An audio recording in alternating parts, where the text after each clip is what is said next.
Few words about Diwali, the story behind it, the story behind the celebrations we do. Diwali is an ancient Hindu festival. It's celebrated in the month of Kartik, which is based on lunar Indian calendar. Diwali is biggest, brightest, and most celebrated Hindu festival. There are many legends around celebration of Diwali. Diwali is festival of lights. It signifies victory of good over evil, hope over despair, light over darkness. Hindus celebrate Diwali to welcome the return of Lord Rama from exile. He was sent to exile for 14 years along with his wife Sita and brother Lakshman. On Diwali day, Lord Ram returned from his exile and everybody celebrates that day. According to the legend, Ram was sent to exile by his father, King Dashrath, and his wife, Queen Kekai.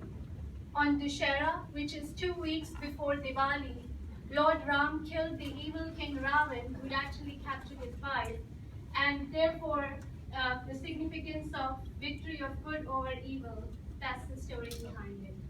Also, on actual Diwali day, Lord Ram returned to the kingdom of Ayodhya, with his wife and his brother, and the whole town welcomed their king, their beloved king, and they lit up the town with diyas, with candles, with lights, and therefore the festival of lights, Diwali. Diwali is also associated with Lakshmi Puja. Lakshmi is goddess of wealth.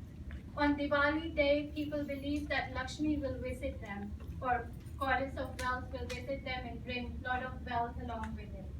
Therefore, the whole city is lit up with diyas and candles and lights to welcome goddess Lakshmi. You don't want to be in a dark house and return goddess Lakshmi. You want to welcome her any door, any window, wherever she wants to enter for, and therefore the whole city is lit up. There are many other legends and stories associated with Diwali, and I can go on and on with those. But in interest of time, and also interest of my audience, I will take a break here. Also, just a few words on what we have planned for tonight. We have, as always, a traditional Indian dance. It's called Garba. It's North Indian dance performed in the state of Gujarat. We also have henna today.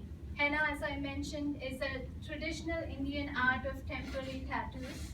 It stayed with Indian culture for a very long time, and people, even today, it's a huge part of Indian traditional weddings.